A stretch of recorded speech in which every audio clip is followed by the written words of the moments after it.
आप किसी न किसी वीडियो में अवश्य सुने होंगे कि आदरणीय डॉक्टर प्रणब पांड्या को साधना करने नहीं देते थे गुरुदेव।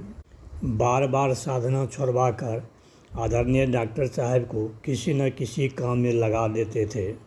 और इस वीडियो में जानेंगे कि गुरुदेव होम्योपैथिक डॉक्टर को 40 दिन का साधना करने को कहते हैं और बताते हैं साधना में कैसे रहना है। फिर इस साधना के दौरान चमत्कार भी दिखाते हैं। तो आइए धैर्यपूर्वक सुनते हैं। अगस्त 1973 में प्राण प्रत्यावर्तन में आए हुए थे। आचार्य जी के पास बैठे थे। आचार्य जी ने कहा, बेटा कुछ विशेष साधना करो। मैं साहब क्या करें बताइए।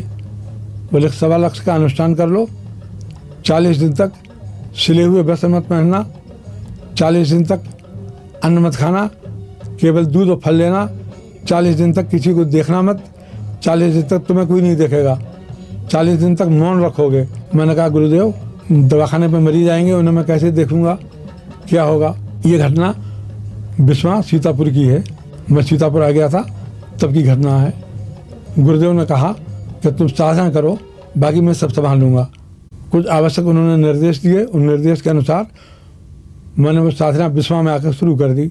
5-7 दिन साधना चलने के बाद बिस्वा में नगर पालिका के चेयरमैन श्री कल्याण कुमार चक्रवर्ती की माँ बीमार हो गई। वो हमेशा इलाज मेरा ही कराती थी। उन्होंने अपने पुत्र से कहा कि डॉक्टर भारद्वाज को बुला के लाओ, मेरी तबीयत बहुत ख़राब है। कल्याण कुमार जी डिस्पेंसरी पर आए। कंपाउंडर से पूछा कि डॉक्टर साहब कहाँ हैं। कंपाउंडर ने बताया कि डॉक्टर साहब तो नहीं मिल पाएंगे, वो साधना में हैं। उनके गुरुदेव ने उनको साधना बताई है, 40 दिन की साधना है, 40 दिन बाद मिलेंगे। वो कहने लगे मेरी माँ की दवा कैसी जाएगी, क्या होगा।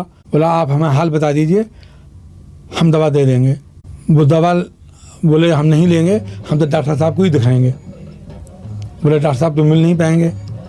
वो अपने घर चले गए। अपनी माँ से जाके कहा कि यहाँ और भी बहुत से डॉक्टर हैं, किसी और डॉक्टर को बुला लाते हैं, दिखा देंगे। डॉक्टर भारद्वाज तो उपलब्ध नहीं हो पाएंगे, वो साधना में लगे हुए हैं, 40 दिन के बाद मिलेंगे। 40 दिन तक उनकी साधना चल रही है। उनकी माँ बोली बेटा झूठ क्यों बोलता है, डॉक्टर भारद्वाज अभी आए थे, मुझे देख गए हैं और 1 पुड़िया दवा की खिला गए हैं, 3 पुड़िया मेरी तकिया के नीचे रखी हुई हैं, देख ले।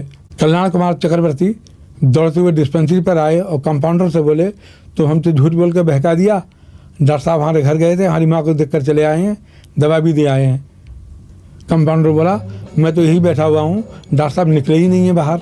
जब अनुष्ठान समाप्त हुआ, शांत कुंज आया, गुरुदेव को बताया, हंसने लगे। मैंने तो कहा था कि तू अपना काम कर, डिस्पेंसरी में देखूंगा। उस महीने में डिस्पेंसरी पर सबसे अधिक मरीज आए और सभी ठीक हुए।